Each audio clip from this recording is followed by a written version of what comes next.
C'est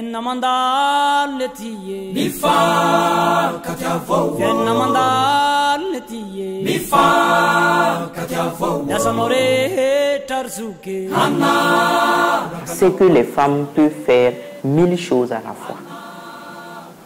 Scientifiquement, un homme doit finir quelque chose pour faire autre chose parce qu'il va objectif par objectif.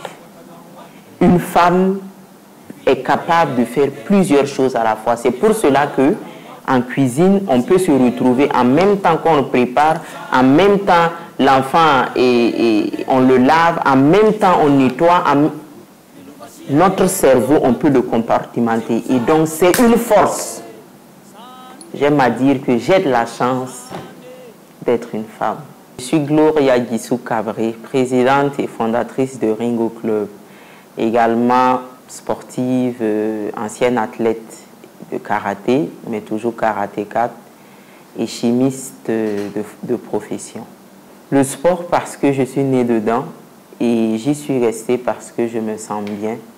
Le sport parce que c'est un outil d'éducation et qu'à travers lui, on peut évoluer et s'émanciper très vite, aussi bien pour les hommes que pour les femmes. Le sport parce que c'est un outil de promotion des valeurs humaines, des valeurs de la communauté, des valeurs du vivre ensemble et de l'esprit d'équipe. Le sport parce qu'il est fédérateur et qu'il réunit le peuple. Le sport est éducatif dans la mesure où on apprend à se découvrir soi-même et on apprend à se dépasser. Dans ce cadre-là, les arts martiaux, dont le karaté-do, sont des outils sportifs qui vont permettre à l'enfant dès le bas âge ou pour ceux qui vont commencer à apprendre étant adultes, à se découvrir, à connaître leurs peurs, leurs forces, leurs faiblesses, leurs limites. Et on ne peut rien réaliser si on ne connaît pas sa propre valeur. À force de réaliser des choses, la personne gagne une confiance en elle, augmente son estime de soi-même. Et du coup, à la fin, lorsqu'on se connaît, on n'a pas peur de l'autre. C'est lorsqu'on a peur de l'autre qu'on peut être violent, qu'on peut être brutal. Quand on se connaît soi-même, on sait et qu'on connaît ses propres limites, on sait imposer des limites aux autres. Quand les autres commencent à franchir tes limites, tu peux leur dire stop, à partir d'ici, il ne faut pas franchir parce que j'aime ceci, j'aime cela, je n'aime pas ceci, ainsi de suite. En ce moment-là, il n'y a pas de raison d'être brutal, d'être énervé, parce qu'on maîtrise ce qu'on est et qu'on sait gérer ses émotions. Partant de cela, le karaté devient un très bon outil, un outil puissant de développement personnel pour les individus et non une opportunité d'être agressif. La meilleure façon de gagner un combat, c'est de le gagner avant de combattre. Donc, je me préparais de sorte à ce que mon adversaire perde le combat avant de combattre. Tout ça passe par la psychologie. Faire en sorte que l'adversaire ait peur déjà. Et il m'est arrivé que voilà des adversaires, en fonction de comment ils me voyaient faire l'échauffement, les pompes et tout, tombent malades. Tu piques un palu et puis bon, tu vas voir ton coach. Ah, coach, je ne me sens pas bien, je ne veux pas combattre. Alors que c'est la conséquence de la stratégie qui était mise en place. Donc ça, c'est un exemple. J'ai toujours voulu avoir plus. J'ai toujours, sans me sentir en compétition ou bien sans me sentir dans un état de prouver à qui que ce soit. Pour moi, ça a toujours été naturel. Au contraire, j'estimais que je n'étais pas dans mon plein potentiel parce que j'aurais aimé faire plus. Voilà, aimer vraiment faire plus au-delà de ce que j'ai eu à faire.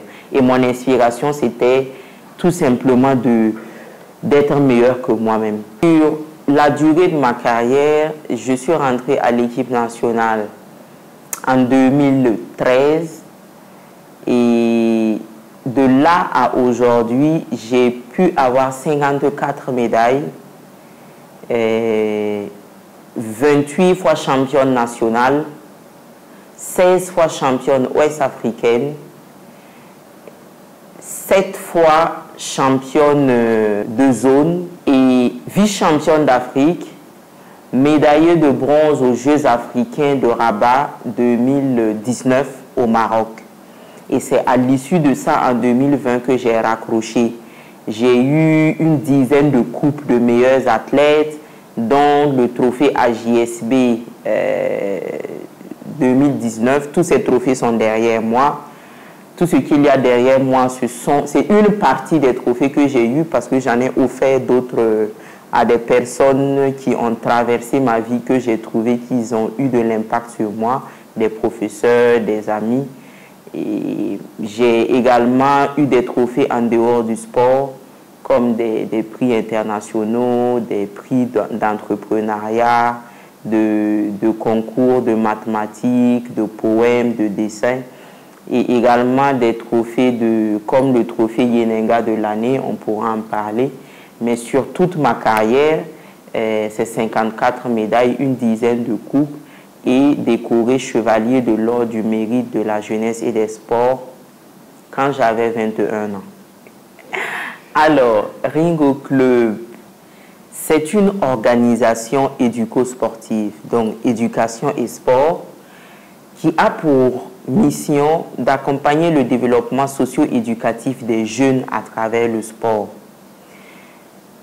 À la base, lorsque je raccrochais en 2020 de la compétition, j'ai estimé que je n'avais pas atteint mon plein potentiel et que je pourrais faire davantage.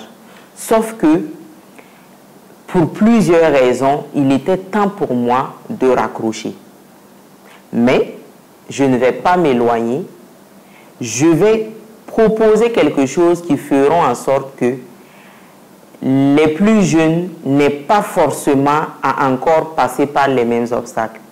J'ai estimé que j'avais besoin de personnes qui me comprennent, qui m'accompagnent, qui puissent chercher des opportunités pour moi et m'aider à les saisir pour faire de la compétition internationale. C'est comme ça que Ringo Club est né. Ringo signifie ring et go.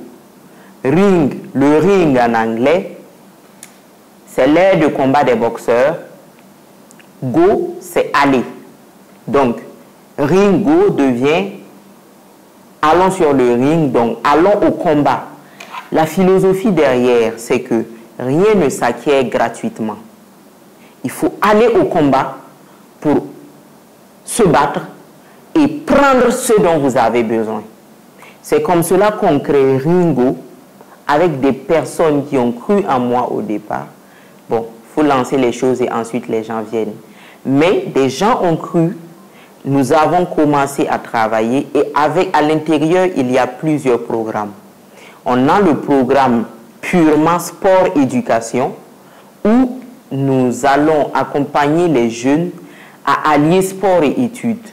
On va utiliser le sport comme un outil de motivation des jeunes pour qu'ils n'abandonnent pas leurs études, au collège, au lycée et à l'université. Et donc, il y a des bourses d'études et des bourses de suivi sportif. D'une part, les bourses d'études vont permettre de fréquenter à l'école avec une prise en charge de la scolarité à 100%, 50 ou 25 en collaboration avec les partenaires. Et une bourse de suivi sportif, c'est de suivre le développement sportif de l'athlète, de voir comment ça se passe en club, de voir qu'est-ce qu'il gagne lors des compétitions et de voir comment on peut l'amener plus loin. Ça, c'est le suivi sportif. Donc, les deux font le programme sport-études. Nous avons le programme Ringo Star, où là-bas, c'est la propulsion de talents. On détecte un certain nombre de talents à travers les invitations de combat qu'on nous envoie. On part suivre des compétitions de différentes disciplines et on détecte des talents en collaboration avec ces fédérations. Et on va s'en dépasser entre 12 et 15 chaque année, c'est comme une cohorte. Et on va les accompagner sur un certain nombre de sujets, sur le développement personnel, sur l'entraînement, sur la formation. Ils ont droit à un abonnement en salle de gym sur 9 mois et un certain nombre d'avantages. Nous faisons aussi des ateliers thématiques. Et puis, il y a le dernier programme. Si vous arrivez à émerger, à faire partie des meilleurs et que vous gagnez une médaille d'or d'Afrique, vous pouvez rentrer dans le programme Ringo Elite. Là-bas, ce n'est que des professionnels. Et ces professionnels ne font que le sport et nous les accompagnons dans la gestion de leur carrière et des compétitions pour embraser l'international. Le conseil, ce que je dirais aux femmes qui voudraient embraser le métier du sport, c'est de ne pas voir les limites. C'est de ne pas voir les problèmes en premier. La première des choses, la première case à cocher, c'est de vérifier qu'on se connaît soi-même. Parce que quand vous vous connaissez vous-même, personne ne vient vous transformer, personne ne vient vous faire ce que vous n'aimez pas. Se connaître soi-même. Deuxièmement, s'assurer d'avoir l'adhésion de son conjoint. Parce que c'est très important. C'est un projet comme tout autre projet. Et le premier bailleur du projet, c'est votre époux.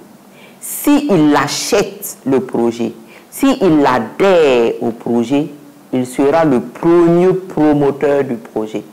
Et en ce moment, vous n'aurez aucune barrière. Tout ce que les gens viendront dire derrière seront comme des gouttes d'eau qui tombent sur les plumes d'un canard. Ça n'aura pas d'effet. Et troisièmement, avoir un programme et être discipliné pour pouvoir allier votre vie de couple, votre vie de famille, votre travail.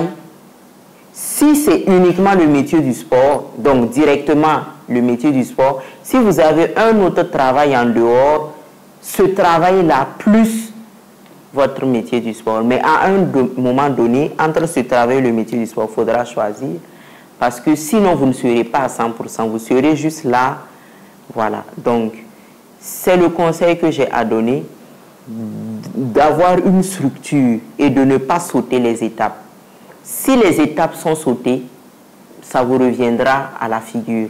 Parce que ce que nous avons de spécifique, c'est que les femmes peuvent faire 1000 choses à la fois. Scientifiquement, un homme doit finir quelque chose pour faire autre chose parce qu'il va objectif par objectif. Une femme est capable de faire plusieurs choses à la fois. C'est pour cela que en cuisine, on peut se retrouver en même temps qu'on le prépare, en même temps l'enfant on le lave, en même temps on nettoie. Notre cerveau, on peut le compartimenter. Et donc, c'est une force. J'aime à dire que j'ai de la chance d'être une femme.